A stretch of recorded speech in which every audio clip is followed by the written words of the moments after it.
Adieu au prince. Maintes fois redouté, la triste nouvelle, cette fois-ci bien réelle, est venue bouleverser les Britanniques. Le prince Philippe, duc d'Édimbourg et mari de la reine Elisabeth II depuis plus de 70 ans est mort ce 9 avril à l'âge de 99 ans comme l'a révélé Buckingham Palace dans un communiqué. C'est avec une profonde tristesse que Sa Majesté la Reine annonce le décès de son mari bien-aimé. Son Altesse royale est décédée paisiblement ce matin au château de Windsor. D'autres annonces seront faites en temps voulu. La famille royale se joint aux personnes du monde entier pour pleurer sa perte. Le 17 février dernier déjà, l'annonce de son hospitalisation à l'hôpital King Edward VII de Londres après un malaise n'augurait rien de bon. Âgé de 99 ans, le prince Philippe était tristement devenu un habitué des chambres d'hôpital, comme cette fois en décembre 2019 où il avait déjà provoqué la frayeur de la reine avant les fêtes de Noël. Mais coriace, il semblait toujours sortir vainqueur de ses déboires médicaux. Cette fois, il n'a pas eu cette chance. Retiré de la vie publique depuis 2017 après 22 000 engagements au service de la couronne, le prince Philippe vivait une retraite paisible loin des ors du palais, sur les terres de Sandringham dans le Norfolk, dans un petit cottage de briques rouges. Loin de son épouse Elisabeth II, entouré de peu de domestiques, il s'adonnait à ses passions pour la peinture et la lecture. La crise de la Covid-19 était néanmoins venue chambouler son quotidien. Le prince Philippe avait été héliporté au château de Windsor en mars 2020 pour être confiné aux côtés de son épouse. L'occasion pour le couple de renouer avec la vie à deux, et fêter ensemble le 20 novembre dernier, leurs 73 ans de mariage.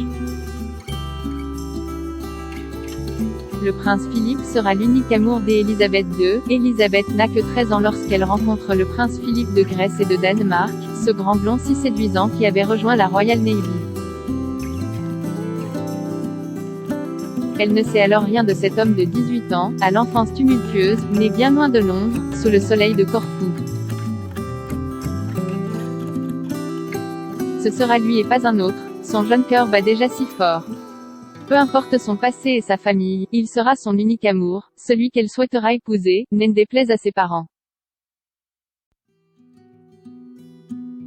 Profondément éprise, elle obtiendra gain de cause. Les fiançailles sont annoncées le 9 juillet 1947, puis la même année, le mariage est célébré le 9 novembre en l'abbaye de Westminster. Par amour pour elle, Philippe renonce à ses titres royaux grecs et danois et accepte de se convertir de la religion orthodoxe grecque à l'anglicanisme. 3 mois après la cérémonie, la jeune femme est enceinte.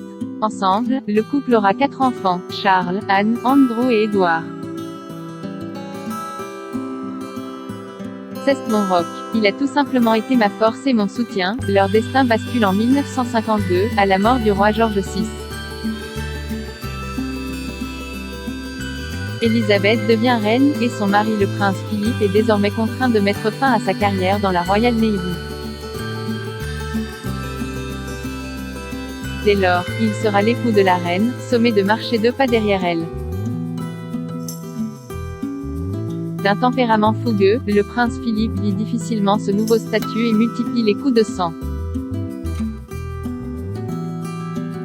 Il manque d'air, de liberté. Les tensions au sein du couple apparaissent. Les rumeurs d'infidélité aussi, mais jamais le duc d'Édimbourg n'abandonnera son épouse. C'est mon rock. Il a tout simplement été ma force et mon soutien, avait déclaré Elisabeth II avec tendresse en 2011. Jusqu'au bout il assumera son rôle, honorera ses engagements publics et ses devoirs envers la couronne. Dans l'ombre, il sera son plus grand atout et son meilleur allié.